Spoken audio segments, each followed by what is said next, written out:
guys, so welcome to Growth Not Comfort. My name is Jax. Welcome to my new podcast. This is so exciting. I've been wanting to do this for a really long time.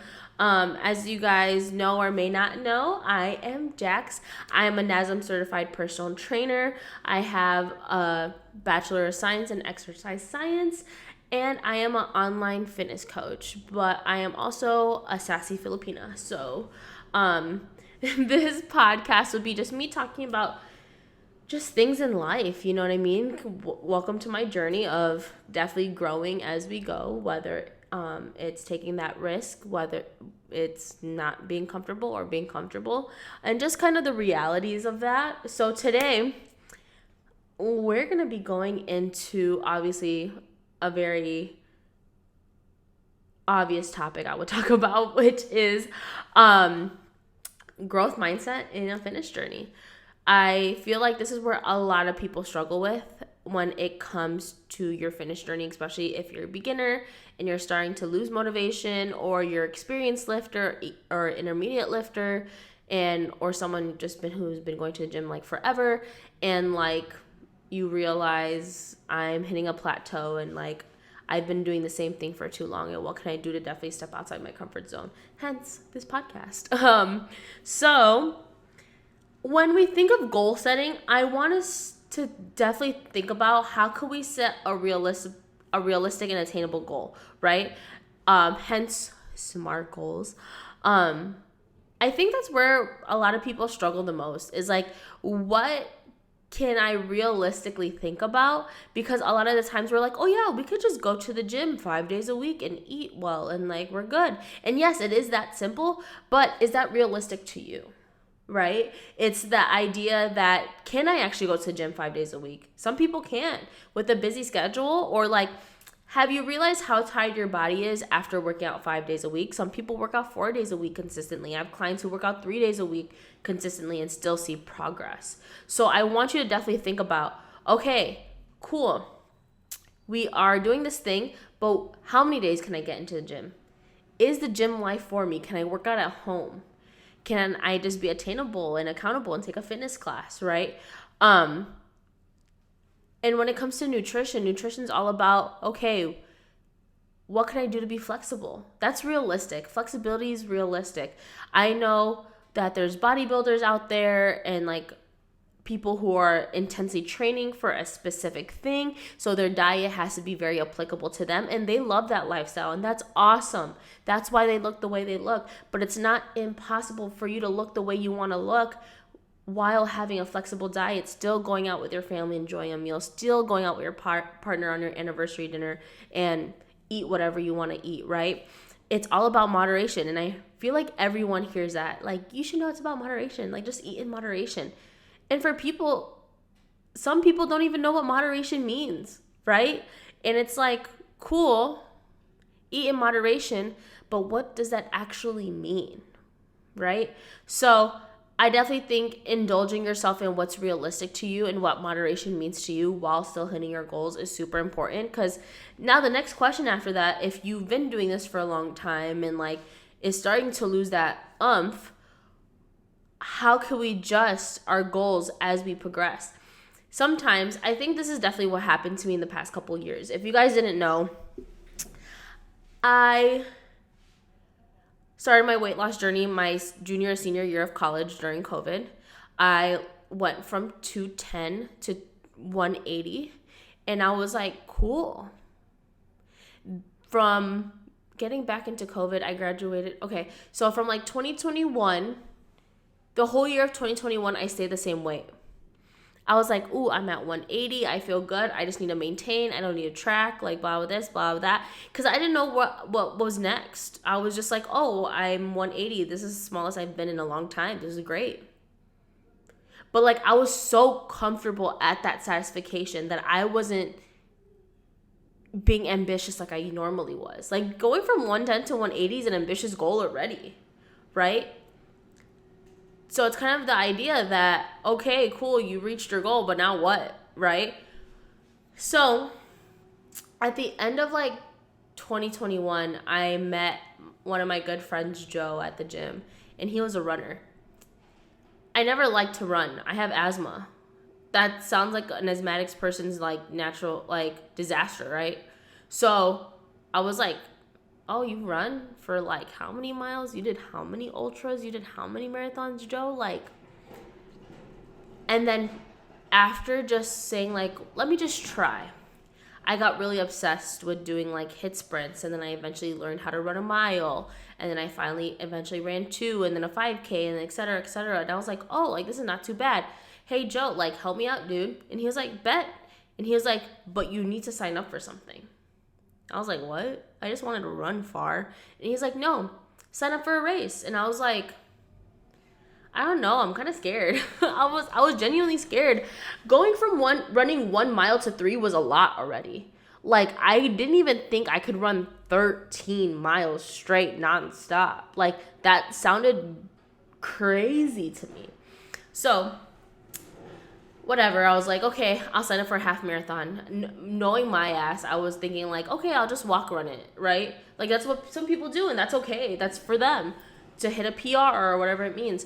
So I got really addicted to it, and I was running miles and miles. At one point I maybe got over 50 miles a week, and like I was running and I lost a lot of weight. I got down to like 160, and I was like, damn, I'm 160.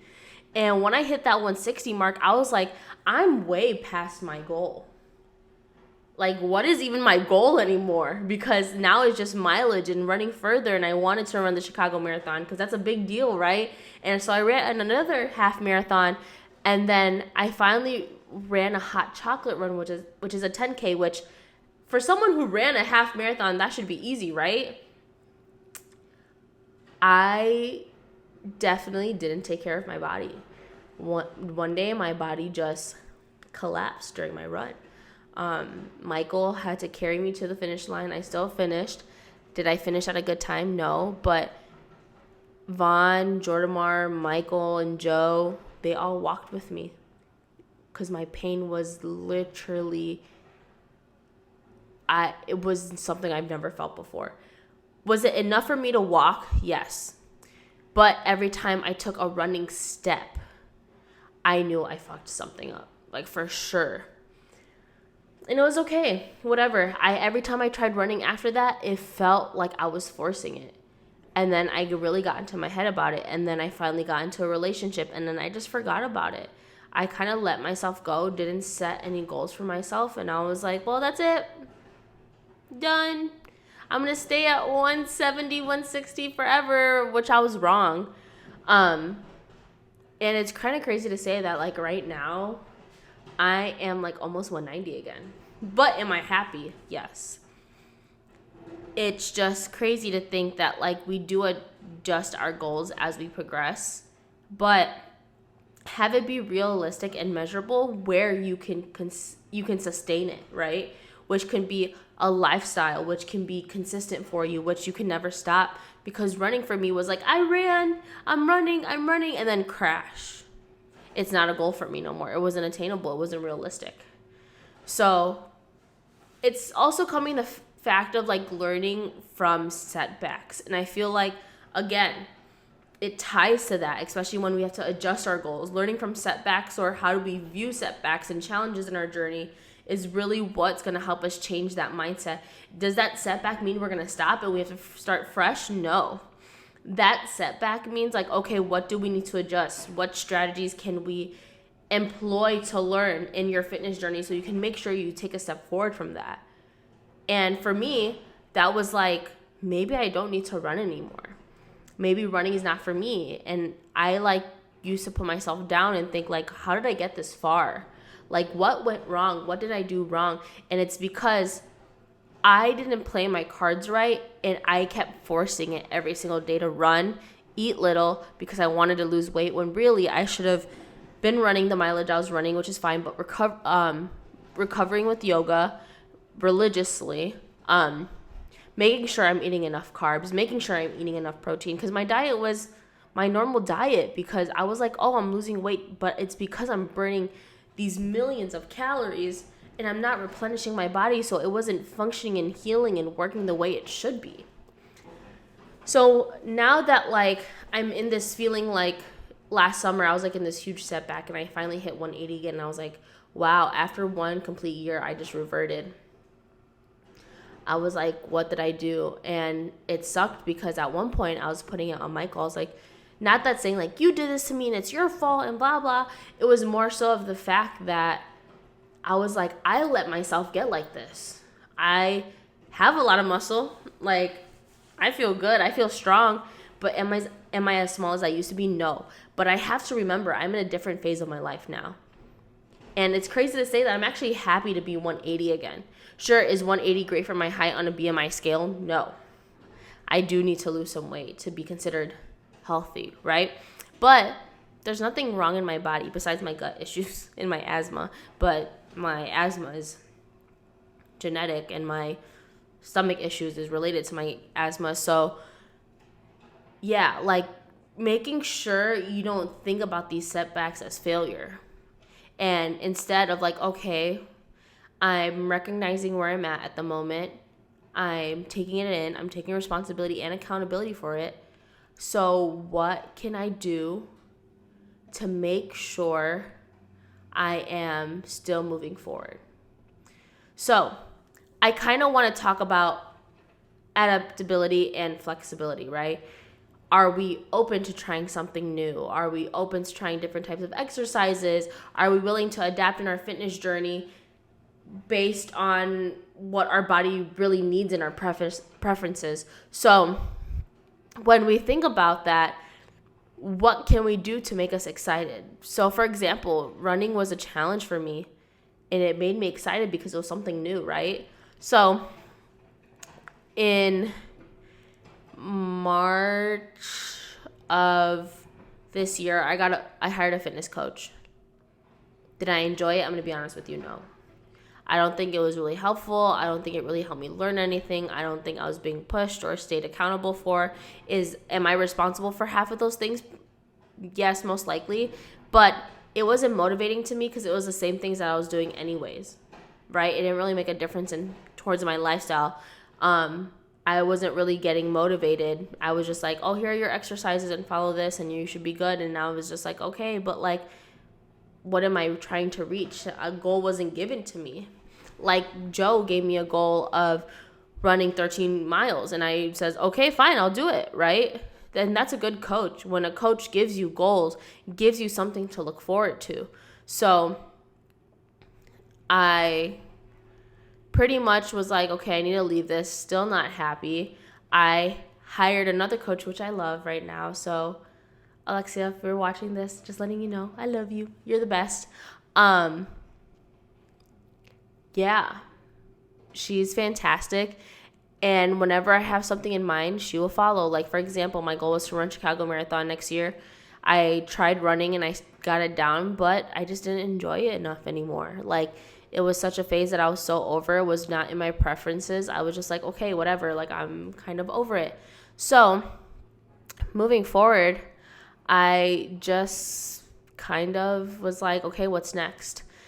Last month in November, my friend Christine, shout out to Christine, I am so proud of you, girl. She did High Rocks.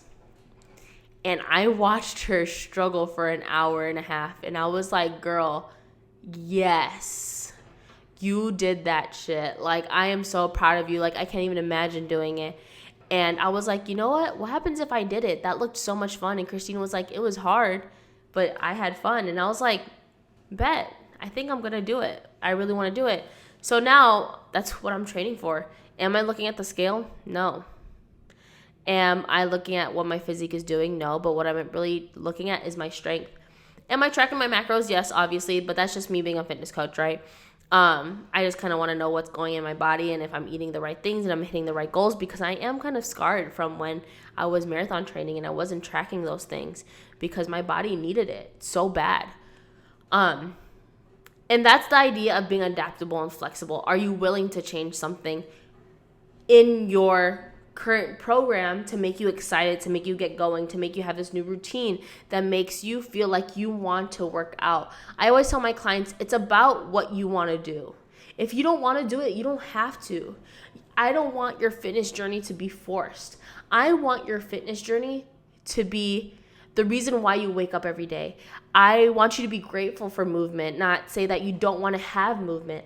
I want you to be able to say, I get to go to the gym, instead of like, oh, I have to go to the gym. It's the small little mindset changes in your mind and how you apply to those stimulations that will change how you really think about your fitness lifestyle into your normal lifestyle.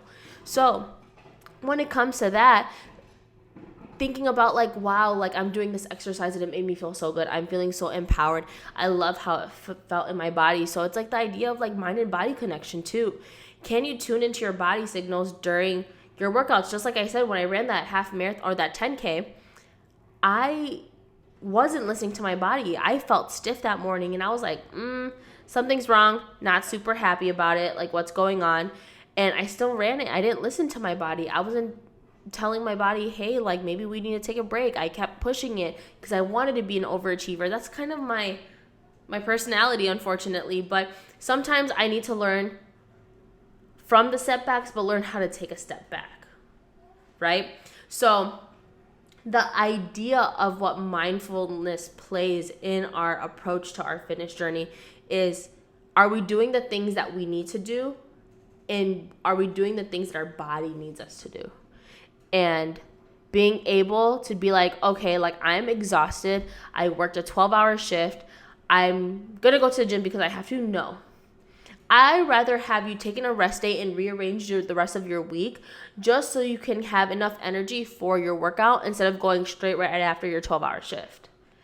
It's the simple things like that that will allow your body to thank you, to be like, hey girl, like, thanks for doing that. Like, I'm going to give you the best workout I'm going to give you the best amount of energy. I'm going to have you have the best workout tomorrow, right? So focusing on things like that is super important. And that all said, consistency and patience is definitely where you need to focus on. A lot of people are like, how do you maintain consistency? It's the same thing going back to the lifestyle thing. Changing your mindset towards that. 1 second. I'm going to have a water break.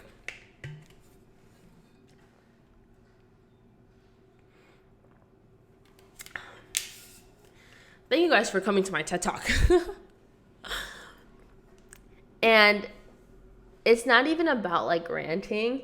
It's more so like I just care so much about people who are trying because I know what it feels like to try.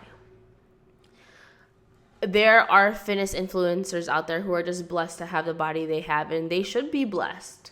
You know what I mean? They should be showing off their body. They should be helping other people. But if you have someone who started out like you and then finished at the same point as you, is the best rewarding feeling ever. Being able to tell my clients like, okay, like you're struggling to get an extra meal in, but you know you need to eat your calories because if you undereat, that's going to make you gain even more weight. And as you keep eating more, you're going to keep losing it.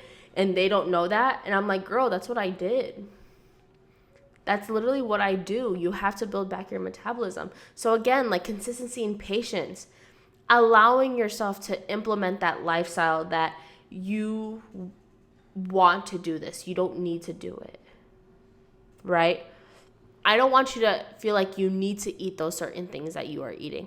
I want you to feel like you want to eat those things, because if you don't want to, I'm getting myself really confused. If you want the need to feel like you have to eat that, you're like, I need to eat this salad, like it'll make me lose weight.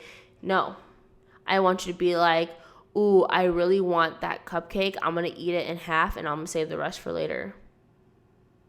You know? So, sorry. That one got really like mixed up. I got really like discombobulated in the head about that. I promise I know what I'm trying to say. I just don't know why the words are not translating. But I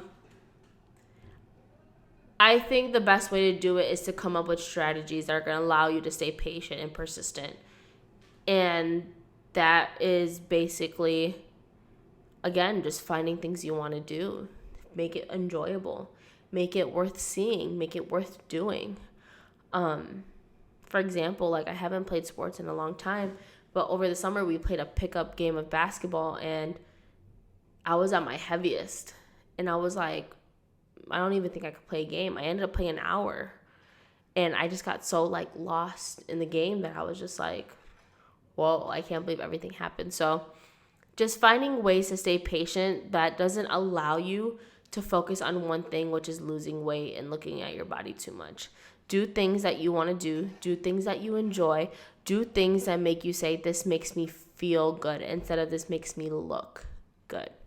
And that requires a lot of self-positive talk, right? How do you talk about yourself during challenging workouts?